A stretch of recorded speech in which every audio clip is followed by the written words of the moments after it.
and that the power of God lies within us. That's what this podcast is for. It's so much more than just a podcast. It's a mission. It is a message. And that we get to do it together. We get to show up together as one in this. And this is a movement that we get to live together. So know that you're a part of this. And as you show up each and every single day, you ask God in each day, guide me to know myself on the deepest possible level that I can. Hello, everyone, and welcome into the Second Coming. Today, I'm going to be speaking about how I got here and why I decided to start the Second Coming and the story behind all of it.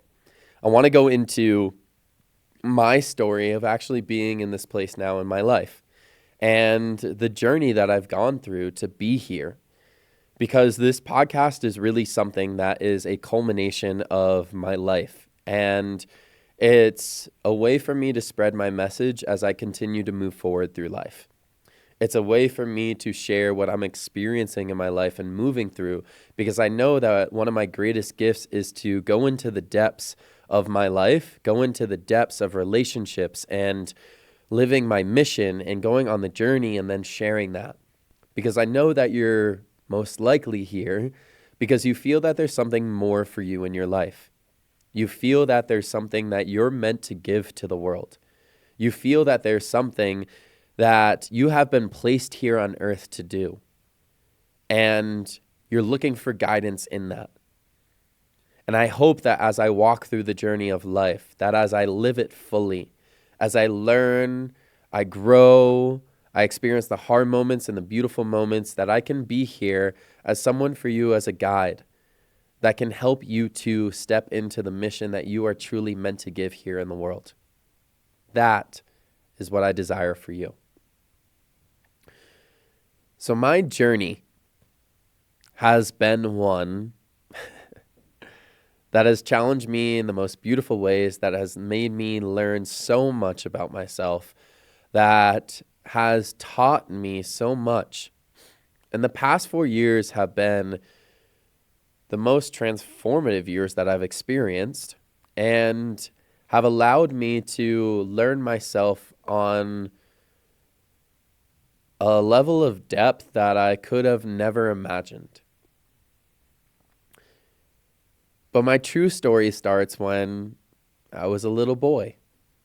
And I just gave a TED Talk about this, and I had a keynote speech about this, and really telling my story, my journey of life, and how my childhood really shaped me into the man that I am and am continuously becoming now.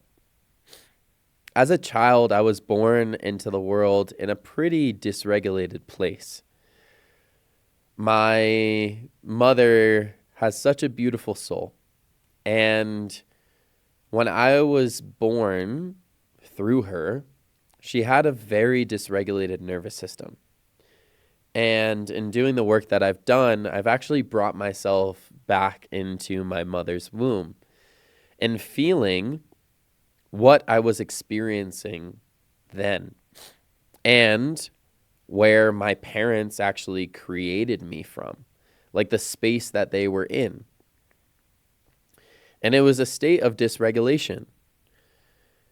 And being in my mother's womb, I started to take on the dysregulation from her. And I was born into the world in a very dysregulated place. And from the time I was a little boy, my body started to show this dysregulation. So it showed it as allergies. It showed it as asthma. It showed it as eczema. And my mom sent me a lot of pictures of me as a child, as a little boy. And there's one picture of me where I have so much vibrancy and so much life within myself. I'm smiling. But you can see on my cheeks that my body is incredibly inflamed, that I have eczema all over my cheeks. And that is the state that I lived my childhood in. I was vibrant, I was full of life, but my body was very dysregulated. And I remember most of my nights as a child, I remember being in my house in Rhode Island, and I remember sitting in my mom's lap and being on a nebulizer. And that's how I lived my childhood. My mom became a stay-at-home mom, and she would bring me to allergists and doctors to try and figure out what was wrong with me.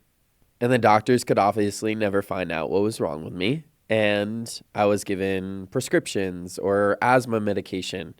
And that was my childhood. At the age of 5, though, I found my greatest love, which was football. And that's how it was an avenue for me to start to express my aggression, because I was growing up in a home that was dysregulated. I was growing up in a body that was dysregulated. But football was a means for me to express my aggression, to express the dysregulation that I was feeling in my body. It was a way for me to bottle it down and just do it in a football hit or running through someone. It was a way for me to be seen too, because in football I was really good. And so it was a great way for me to be seen. It was a great way for me to express my anger. It was a great way for me to not talk about what I was actually feeling and just go on the football field and express it. It was a great way for me to actually avoid what I was truly feeling within. So my childhood was built upon sports, football being the main one. That was what I did every single day. I thought about football. I was going to be in the NFL. I was going to be an NFL player. That's all I wanted to do. But my childhood home was one of continued dysregulation. And when I was 8 years old, I moved into a new house. I remember from the ages of 5 to 8 living in a home in Rhode Island, and I remember there being a lot of temper tantrums. I remember there being just like so much chaos in my body, and I would express it through temper tantrums. I would express it through doing something bad as a kid. I would express it in these ways. I remember still carrying the vibrancy and joy inside of myself. I remember that being a part of my childhood. I remember great times with my grandparents. And I also remember the temper tantrums. I remember being dysregulated. I remember being angry. And at 8 years old, I moved into a new house. And this is where things really started to turn. From that house, I have some good memories. I remember running around my house so many times to train for football. I remember my dad building a Bowflex in my basement. I remember playing video games as a kid. I remember the neighborhood kids that I would have and all of us playing together. And I remember the great memories. And I also remember the dysregulation in my home continuing. I remember that as a child in that home, I lived in this home from the ages of like 8 to 17 or so, until I went to college. And I remember in that home that there was a lot of fighting. There was a lot of yelling. And as a child, I remember on most evenings that my family would eat dinner together. We had this round table in the middle of our home, and I just remember getting geared up and prepped for dinner each night because I knew that there was a fight that was about to ensue, and this would happen pretty much every night. Every night I would gear up for the fight that was about to be had, and each night I wasn't really sure how bad it was going to get. We would sit down for dinner at the table, and then after about 5 to 10 minutes, something would spark my mom. And it would then start to escalate into a fight. My parents would start to argue. My dad and my mom would, my parents would start to argue, and then it would be directed at me, or it would be directed at my sister, and it would just escalate. And most nights my mom would then go up and she would eat her dinner in her bedroom, and then it would sometimes escalate into like my parents throwing things at each other. And this is a lot of what I remember, and it created a lot of instability within myself. And I remember nights like I would go up to, we had this like walkway in our upstairs. We had a walkway in our upstairs, and I would go up there and just kind of like watch my parents fight from the balcony. And this is what a lot of what was living in my body. A lot of what was living in my body was this dysregulation and this sense of like not being seen and heard. Because that's one of the main wounds that I carried as a child, is that I wanted so deeply to love my mom, and I just wanted to be listened to. And I remember, because of the state that my mom was in, I wasn't able to be listened to. So as a child, like, I thought that I wasn't good enough to be listened to. I wasn't worthy of being listened to. And so this carried with me into my college years. I didn't excel in football in high school in the way that I wanted to.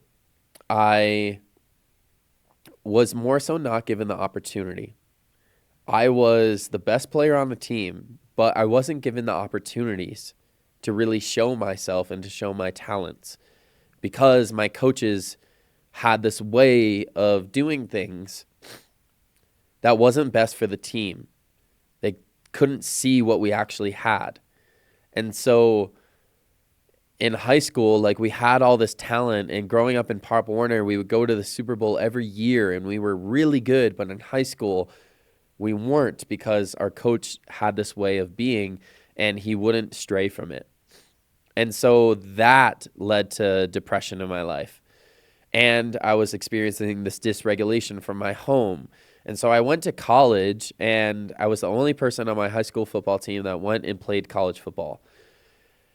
And I went to a local university. I went to University of Rhode Island, and I started to play, but I was ridden with injuries. And then I went and I transferred to a D3 school. And through college, I experienced injuries. My body was like breaking down in ways. And it got to my senior year where I started to actually forget plays on the team. I was starting to excel. I was going to be a starter, and I started some games, but I pulled my hamstring 7 times my senior year of football. And so I was ridden with injuries, and then I also had concussions, and I started to forget plays. And during this time as well, I was drinking pretty heavily every single weekend, numbing myself. Sometimes it would be like I would just get with women, and when I really didn't want to, but I wanted to be seen, I wanted to be heard, I wanted to be loved, and I was just searching for this love, but deep down I felt very empty inside. And then I graduated from college, and I went and became a strength and conditioning coach at the gym that I trained at for football. And at the gym, there was just a lot of like manipulative things going on. There was a lot of infidelity, and the boss that I was working with, my brother, who I was going to build these gyms with, was sleeping with women from the gym. I was dating a girl from the gym that had pretty bad alcoholism in her family, and I would even take care of my girlfriend's at the time's mother, who was an addict. I remember one night bringing her to the hospital because no one else would. And I ended up leaving that gym because of the manipulation that was there. And it was ways that I was giving away my power that I see now. And around 24 years old, I moved to California after a stint of thinking that I wanted to go back to school, but I recognized that I didn't. I graduated from Endicott College, and I got my degree in strength and conditioning. And then I thought I wanted to go back to school, and I recognized I didn't. So I moved to California, and I moved to California after I had joined a mentorship group for some time. I started meditating, and I started to create content. And I moved to California just kind of on a whim, didn't have much of a plan. And other guys from the mentorship group that I was in came and lived with me. And we lived in California for some time. I lived with a mentor for a bit, and I thought I wanted to live in LA, and then I recognized I didn't. So I bought a one-way ticket to Austin, Texas, and I had just got an apartment. I got approved for an apartment. I didn't have any furniture. I remember the first night sleeping at the apartment, I slept on just the clothes that I had in my suitcase. And I lived in Austin, and I built a health and wellness business. It was more focused just towards fitness at the time. I didn't have a car. I would ride around on Lime scooters. I trained some people, and I lived there for about 6 months. And then I moved back home with my parents because I didn't have enough money. And I lived with my parents. I joined another mentorship group and a coaching business mentorship group. And I grew my business to $10K a month. And then I moved back to Austin.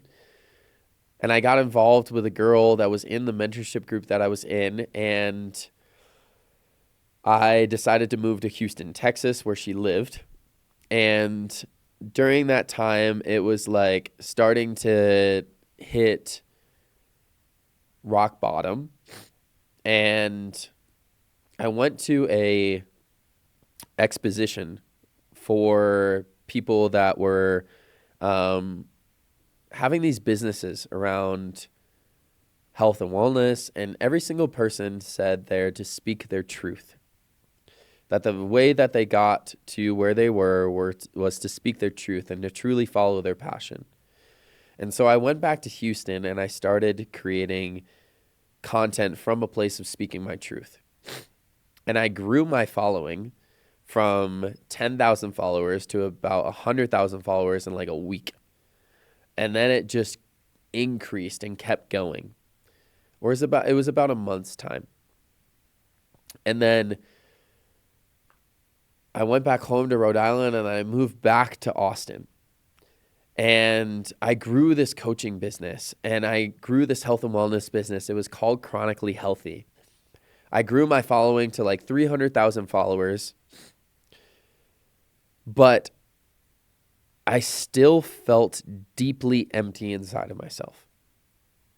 I still was dealing with an autoimmune condition. I had Lyme's disease. I felt depressed. I felt anxious, and I felt like empty. I was growing this beautiful thing, but I still felt empty inside. I had more money then. I had a nice apartment, and I still felt empty. And there came a day where I went to Sprouts. I made a video, and then I came back into my parking garage, and I just screamed and yelled because I felt empty. I felt like I was doing everything that I was meant to do, but I didn't feel whole. And I went into my office, and I sat in my chair, and I contemplated my life. I said, why am I doing all of this just to feel empty, to feel like I'm not fulfilled? Why am I doing this? And so I contemplated my life. I contemplated living anymore. And I was fortunate enough at that time to have a life coach that directed me towards breathwork.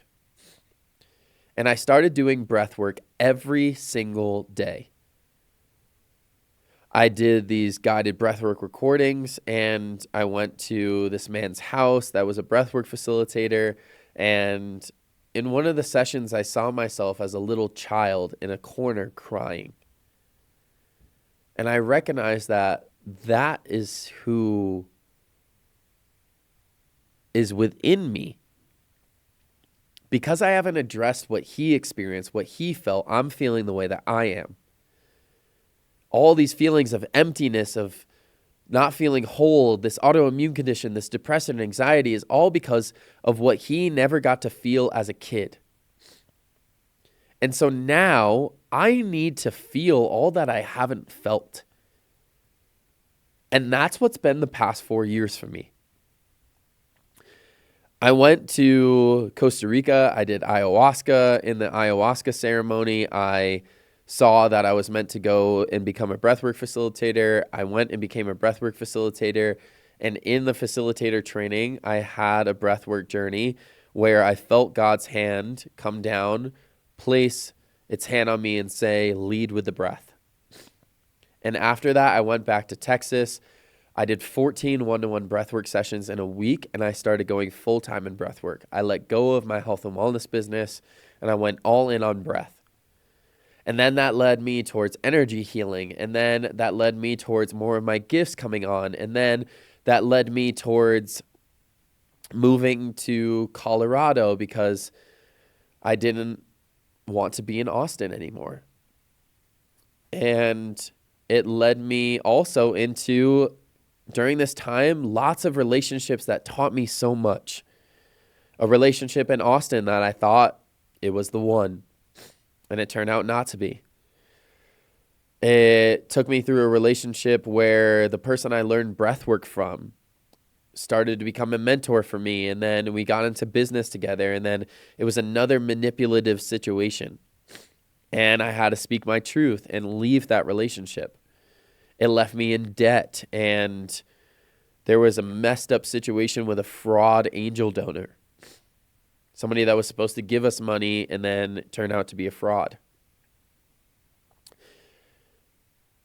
And then I moved to Colorado and I got in another relationship. And I learned through that relationship how I just was still searching for love and getting it or trying to get it from somebody that couldn't give it to me. And it wasn't someone that I was truly meant to be with, but I was still searching and grasping. And then it led me to a relationship in the past year that was deeply transformative, a woman that had 2 children. And I started to step in and be in a father role for her children. And we got a house together. And then about 3 or 4 months into the relationship, I recognized that this relationship is not meant for me. But I had gotten myself in so deeply and I loved this person so much. And so I stayed in that relationship for a very long time until like a month or 2 ago where I actually severed it. I let go of the person that I loved more than I've loved anyone in my life before. Besides my parents and my sister and my family, like someone that's come into my life, I loved her more than I've loved anyone else before. And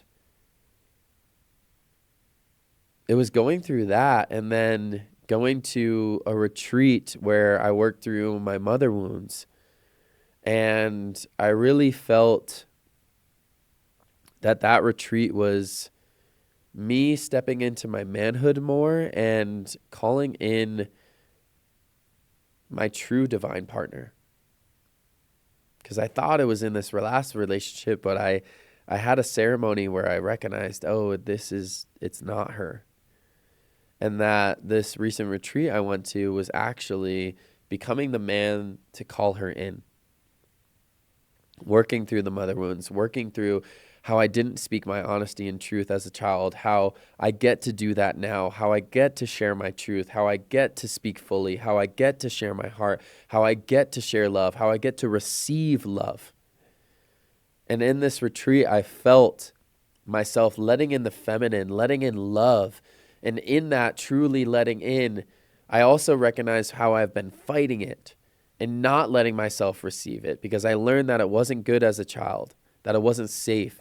Now I actually get to receive it. I get to welcome it in.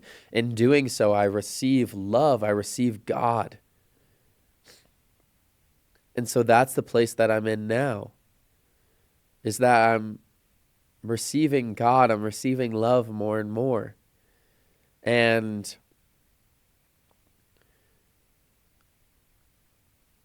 I'm calling more and more in the life that I know that I'm meant to live.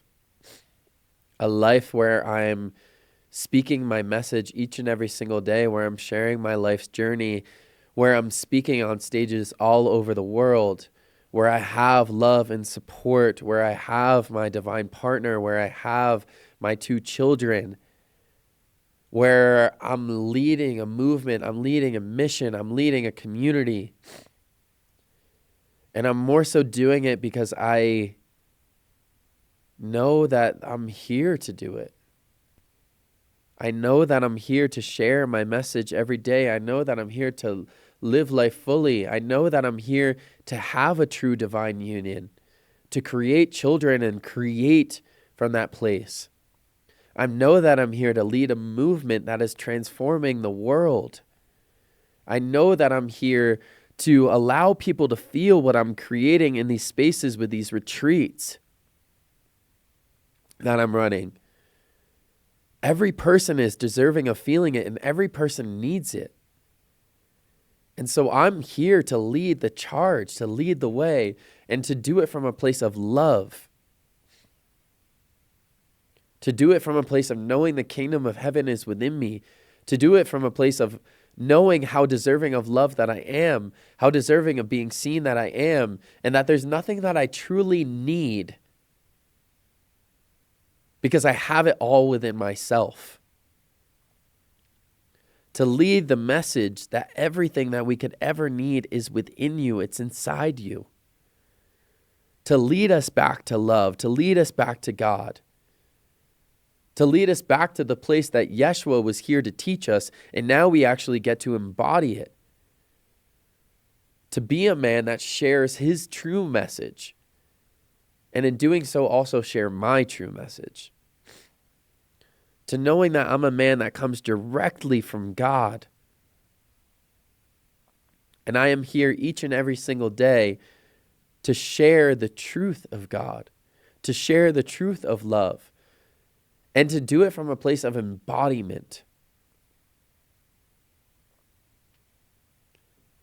To have it happen through my body, through my learned experience in life, to carry the wisdom and knowledge that I know that I have, but to also be fully here in the human experience and to share from that place, from what I learn in relationship, in love, in walking in this life and walking this mission and showing up every day and listening to my intuition, to listen to where I'm being guided and to show up in that each day and share from that place.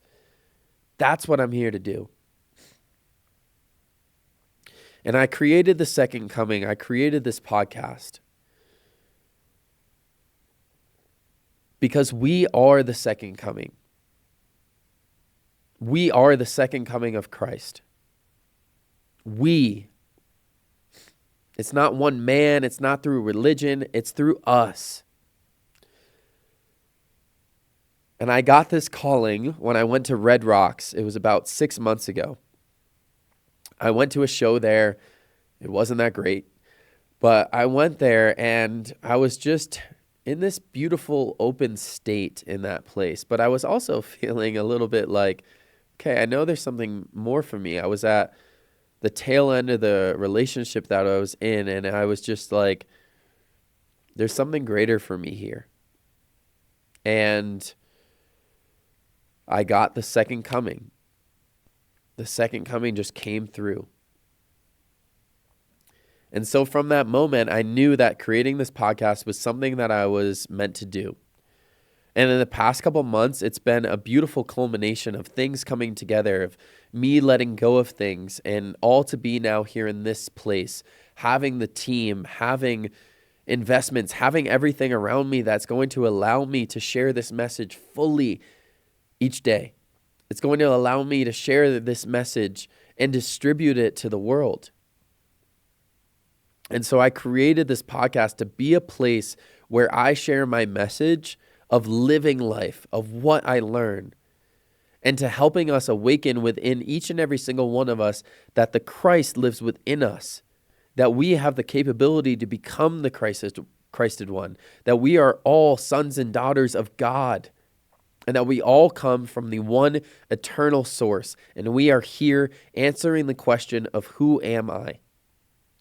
And that we will awaken this planet, we will awaken all of society, we will awaken consciousness through ourselves because we hold that power within.